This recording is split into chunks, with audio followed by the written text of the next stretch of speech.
What's up, fam? Hope everybody's doing fantastic. Today we are taking a look at another limited offering from Kansept. So this is the Deadite, designed by Tuff Knives.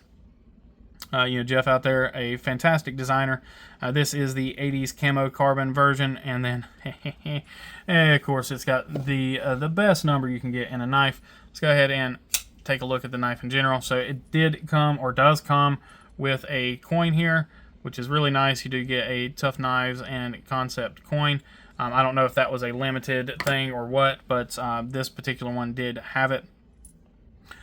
Yeah, a really cool knife, thumb stud flipper. Personally, I don't think this knife needs the flipper. Again, you'll hear that kind of repeated over and over for me. I prefer, them to not have them, but this one's done quite well. But the thumb studs are in a great location, so I think this could have been a thumb stud only knife and had been a great choice for that. But that being said, again, the flipper works really well. So if you're a fan of a good flipper, this is definitely one of the better flippers I've done or dealt with in a little while. It just works really nicely, very, very easy to manipulate, and its detent on this one is tuned perfectly for this knife. 3.52 inches on your blade, 8.23 inches overall, and 4.44 ounces.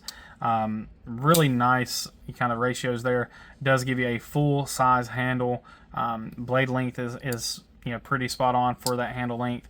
S35EN, these are limited. I don't know what they were limited to, but most likely they were either 300 or 400. That's pretty typical for Kansept. So they are individually numbered, as we'll see here in just a little bit. Just like with the Orion that we looked at previously, or if you haven't seen that video yet. Let's go ahead and jump into our close-ups of the knife.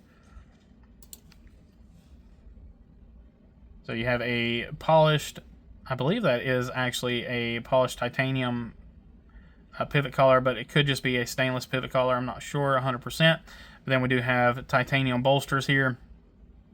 Again, that's 80s camo carbon here on the bottom half of the knife. Half-length backspacer, titanium as well, black washed. A kind of a stylized pocket clip here. Really nicely done, and it works. Again, works very well. I've said it 100 times. Kansept knows how to do a pocket clip, and this one works very well. Bolster lock, which is one of my favorites. Pretty straightforward stuff there. No lanyard or lefty love. Centering is spot on. Tip looks to be pretty doggone good. Lockup is perfect. Lock bar access is actually really nice. You've got way more room than what it looks like. Blade itself, we've got a clip point here with a swedge, machine satin. I would have loved to have saw them do a better or a different finish here on the blade on the satin. But I mean, their machine satin looks okay. It's just on a knife of this caliber, it's just not really, not really great. I can't recall the pricing on these. I'll have the pricing go across the screen here in just a little bit. S35 and typical branding here. There you see the Deadite number 69. Oh, there it is. It's number 69 of 300, so I was right. Tuff Knives logo. Plunge grind is decent. Not the best, not the worst. Pretty decent. Sharpening is good. And there you can kind of see how it is almost a dual grind. So you can see where it has that, where it converts there and sweeps up into that that modified clip point, where it's almost like it has a secondary bevel, or a secondary grind, almost like a compound grind, almost like a Tonto. But sharpening looks good. I don't have any issues with that. Tip looks pretty good. It looked good there on the centering video as well. So yeah, no issues there. So my main issue with the knife is the thumb studs in general. The thumb studs work really well for the reverse flick. I haven't had a single issue using them for the reverse flick at all. My problem is when I use them for the thumb, and it's probably just my thumb, but I find myself slipping off of them more often than not. So it seems like, like I said, I think this knife would do well with a different set or a slightly more aggressive thumb stud. But aside from that, the flipper works great. The flipper could use some better jimping up here, actually where you're going to use the flipper. It has jimping here, which means you want to use it as more of a push button, but it doesn't really work as a push button flipper. I mean, it really does, like, kind of locks it down. I mean, but then if you use it, let's see if I'm making sure I'm not on the lock bar or anything like that. I mean, yeah, it works so well if you use it as a light switch. It just works so much better than if you try to use it for that. And yeah, I don't know. The jimping placement isn't great there, so I guess that would be a nitpick. And then the thumb studs. I think that if they change those two things, this knife would be 100%. I wouldn't have any nitpicks at all on this knife. In the hand, it feels good. Again, it doesn't need the flipper, which would allow you to get up on the blade a little bit better.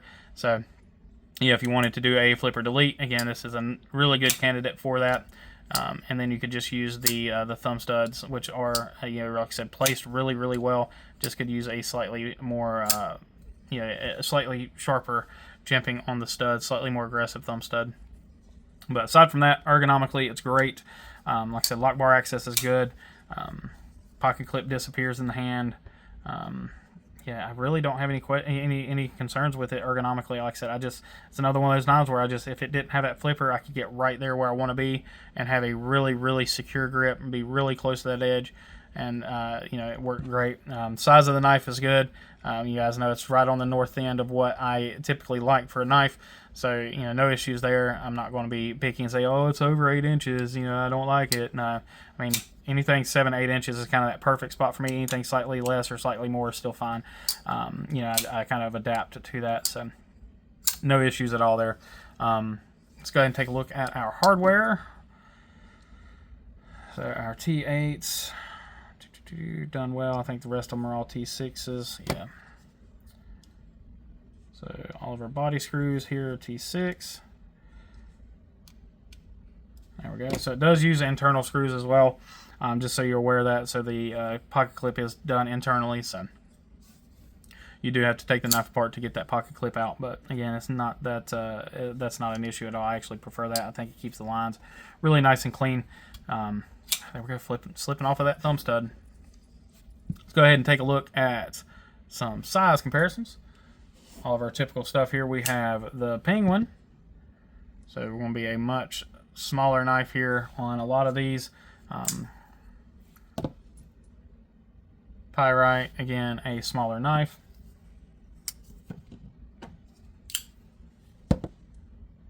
Drop Bear. Militao coming up should be close to the same size, still slightly smaller. Get lined up on that pivot there. Yeah, just a little bit smaller. And again, these knives here are going to be smaller again. Got the Bel Air and the Malibu.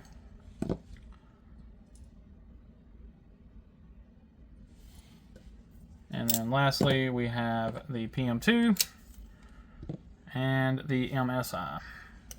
Get